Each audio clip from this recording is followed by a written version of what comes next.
पहले आप ये वीडियो देखिए।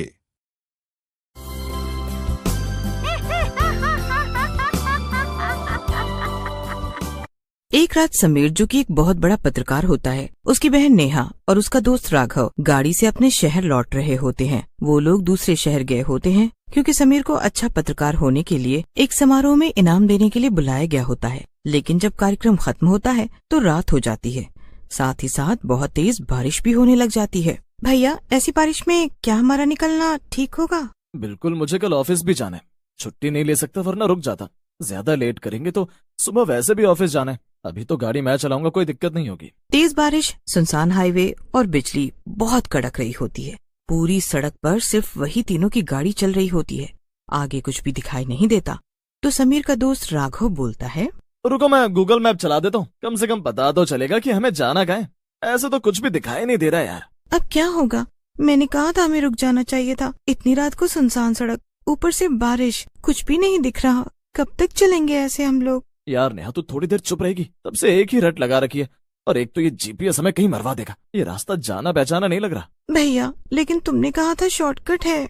रुक जा यार, तुम दोनों भी ना कहीं भी लड़ाई करने लग जाते हो। अब तो निकल गए, अब तो घर जाना ही है। क्या कर सकते हैं, वापस जाने में भी उतना ही टाइम लगेगा। इससे अच्छा घर की तरफ ही चलते हैं। और देखो, वहाँ सामने कुछ दिखाई भी दे रहा है। बहुत दूर से ही एक चमकती हुई पुरानी दुकान दिखाई दे रही होती है, जिस पर लिखा होता है शर्मा जनरल स्टोर, वो भी जंगल के बीचों बीच। शायद कोई किराने की दुकान लगती है, देखने से तो यही लग रहा है। हाँ, है तो वही, लेकिन इतनी रात को दुकान, और वो भी यहाँ। क्या बोलते हो, यहाँ गाड़ी रोक दूं? थोड़ी देर रुक जाते हैं, बारिश कम हो जाएगी तो हम वापस निकल जाएंगे। वैसे भी पेट्रोल भी कम लग रहा है, क्या पता कुछ मदद ही मिल जाए या कुछ खाने को। उतर कर देखते हैं, क्यों नहीं? हाँ चलो ना भैया, मुझे तो भूख लग रही है, कुछ खा भी लेंगे। खाना खाए भी ज्यादा टाइम हो गया है। तीनों गाड़ी से उतरते हैं तो देखते हैं दुकान पर कोई नहीं खड़ा है। कोई बैकग्राउंड म्यूजिक या साउंड नहीं, बस सन्नाटा और बारिश की आवाज। लग रहा है जैसे कोई घर चला गया है, गलती से दुकान बंद करना भूल गया होगा, तभी दुकान ऐसे खाली पड़ी हुई है। और सुनसान रास्ता है, इसलिए शायद वो वापस भी नहीं आया। तीनों बाहर खड़े हिचकिचा रहे होते हैं कि अंदर जाना चाहिए या नहीं। तभी राघव बोलता है, चलो पूछते हैं, क्या पता अंदर कोई बैठा हो, और हो सकता है जब हम अंदर जाएं तो हमें कुछ मदद मिल जाए। ये तो बहुत ही पुराने जमाने की दुकान मालूम पड़ती है। हाँ, यहाँ हर चीज पुराने समय की है, जैसे 1900 में हुआ करती थी। देखना, पेप्सी की कांच की बोतलें हैं, दीवारें टूटी हुई हैं, लेकिन फिर भी अंदर कोई धूल नहीं आई है। क्या यहाँ टाइम चलता भी है? सब कुछ जमा जमा सा लग रहा है। तभी अचानक पीछे से काउंटर पर एक बूढ़ा आदमी निकलता है। झुर्रियां ऐसी मानो 100 से ऊपर की उम्र हो, और उन बच्चों से बोलता है, कितने साल बाद कोई आया है। हमारे यहाँ तो लोगों ने आना ही बंद कर दिया है। चलो, किसी का तो मन हुआ इस बूढ़े काका से सामान लेने का। बताओ बच्चों, तुम्हें क्या चाहिए? मैं तुम्हारी क्या मदद कर सकता हूँ? इतनी सुनसान सड़क पर तुम तीनों अकेले घूम रहे हो, वो भी इतनी तेज बारिश में। जरूर काम ही होगा। चलो अब बताओ, क्या चाहिए तुम लोगों को मुझसे? जी, ऐसा कोई बड़ा काम तो नहीं है, लेकिन हमें कोई ज्यादा मदद नहीं चाहिए। बस हमें थोड़ा पेट्रोल चाहिए था।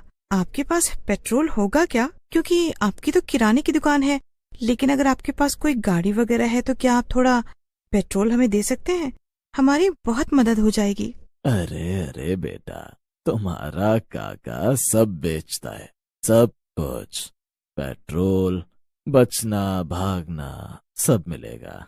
बचना भागना? मैं कुछ समझा नहीं, क्या कहना चाहते हैं आप? अरे बेटा, मैं तो मजाक कर रहा था। मैं तो केवल इतना ही कह रहा हूँ कि मैं सब कुछ बेचता हूँ। तुम्हें जो चाहिए बता दो। और कितनी बार बताएं काका, बोला तो लड़की ने पेट्रोल चाहिए, मदद कर सकते हैं तो बोलिए। फालतू का टाइम।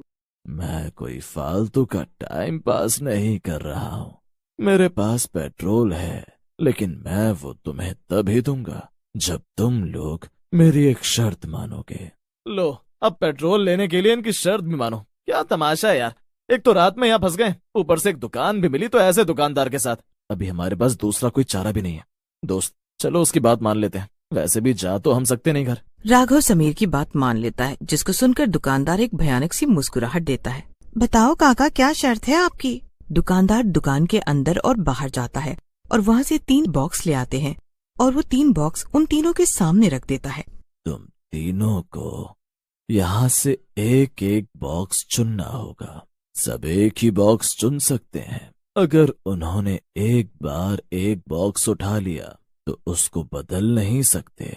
एक एक की किस्मत लिखी हुई है इस बॉक्स में, तो सोच समझ कर उठाना। तीनों एक एक बॉक्स उठाते हैं, लेकिन तीनों को ही डर लग रहा होता है, क्योंकि वो बूढ़ा बहुत डरावना होता है और उससे भी डरावनी उसकी मुस्कान।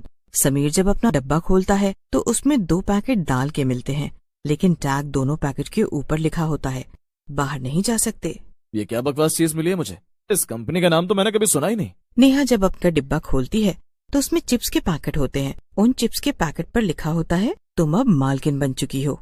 नेहा वो चिप्स के पैकेट देखकर खुश हो जाती है। राघव जब अपना पैकेट खोलता है तो उसको सबसे अलग एक मोबाइल फोन मिलता है। उसमें एक ही वीडियो चल रही होती है, जिसमें राघव, समीर और नेहा की मृत्यु हो चुकी है उसी दुकान के अंदर। राघव उस वीडियो को देखकर डर जाता है। वो समीर और नेहा को दिखाता है तो वो दोनों भी डर जाते हैं। वहाँ खड़ा दुकानदार मुस्कुराता है और अचानक ही एक भयानक रूप ले लेता है। ये खेल मेरा सबसे पसंदीदा खेल है।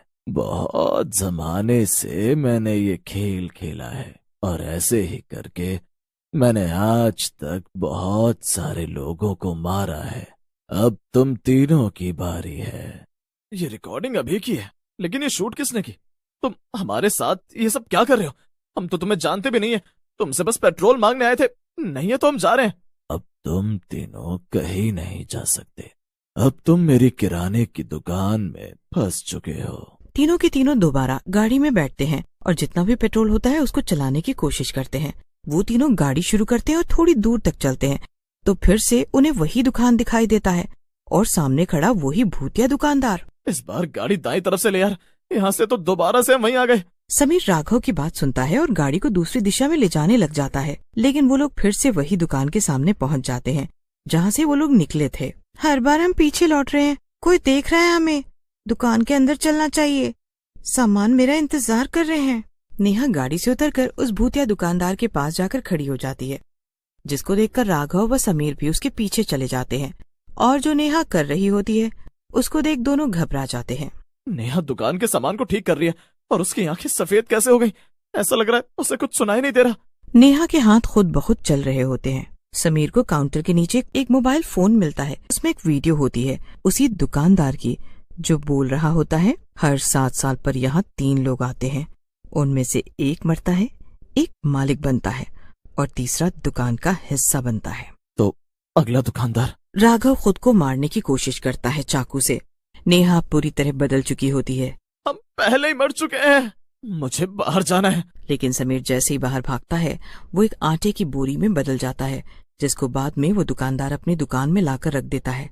इसी तरह फिर 7 साल बाद वो दुकान खुलती है और एक गाड़ी वहां आकर रुकती है। अब किसकी बारी हो सकती है?